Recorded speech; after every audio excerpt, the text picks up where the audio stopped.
वाजता त्यांना लगेच निघायचं आहे, म्हणून आपण हा कार्यक्रम खूप काही लांबणीचा घेणार नाहीये. जे एखाद्या कार्यक्रमाचे प्रोटोकॉल असते आपण ते इथे पालन नाही करणार आहे, कारण हा घरगुती कार्यक्रम आहे आणि ते आमच्यातलंच आहे. म्हणून आपण अध्यक्षीय नेमणूक व अध्यक्षीय भाषण असं काहीच नाही घेणार आहे. थोडंसं फक्त मी तुमचा वेळ घेऊन आमच्या मंदिर संस्थान व रुक्मिणी ग्रुपबद्दल सांगू इच्छिते. आमचं विठ्ठल मंदिर रुक्मिणी मंदिरची स्थापना 2003 मध्ये झालेली आहे.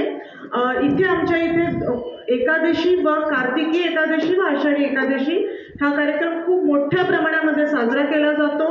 काकडा आरतीचं आयोजन इथे खूप मोठ्या प्रमाणामध्ये साजरा केला जातो.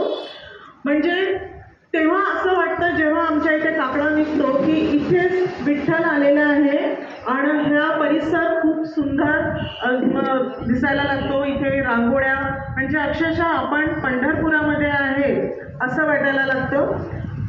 तसंच रुक्मिणी ग्रुप ही आमची महिलांची एक छोटीशी ग्रुप आहे, ज्याच्या संस्थापक अध्यक्ष सौ संगीता श्रीनाथ आहे.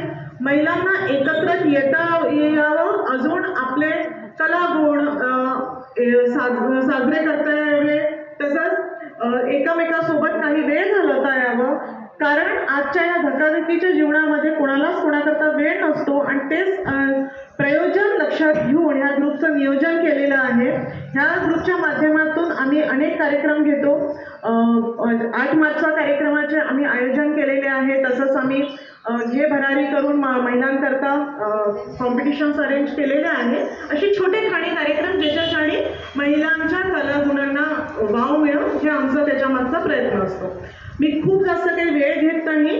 सगळ्यात पहिले मी घोरपडे काकांना विनंती करते की गणेश दादा आमच्या इथे आलेले आहे, त्यांनी आपला वेळ आपल्याला दिलेला आहे आणि तसे ते आमच्यातलेच आहे, पण तरी पण आलेल्या पाहुण्यांचा सत्कार करणं हे आपलं आद्य कर्तव्य असते आणि म्हणून मी त्यांना विनंती करते की शॉल श्रीफळ देऊन त्यांचा सत्कार करावा.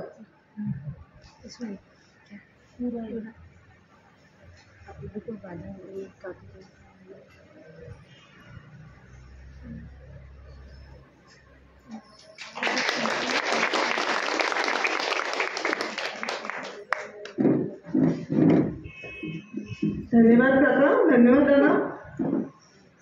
बस एवढाच एक छोटासा सोपस्कार आपण करणार आहे. त्याच्यानंतर मी तुम्हाला कोणाला सातकाळात ठेवत नाहीये आणि मी दादांना माईकवर आमंत्रित करते. आमच्या सोबत त्यांनी हितगुंज करावं, आपले अनुभव साजरे करावं. कारण एखादा व्यक्ती जेव्हा शीर्षस्थानावर पोहोचतो तर आपण फक्त तिथे तो दिसतो, पण तिथपर्यंत पोहोचण्याची जी वाटचाल असते ती कोणत्याही व्यक्तीची खूप कठीण असते.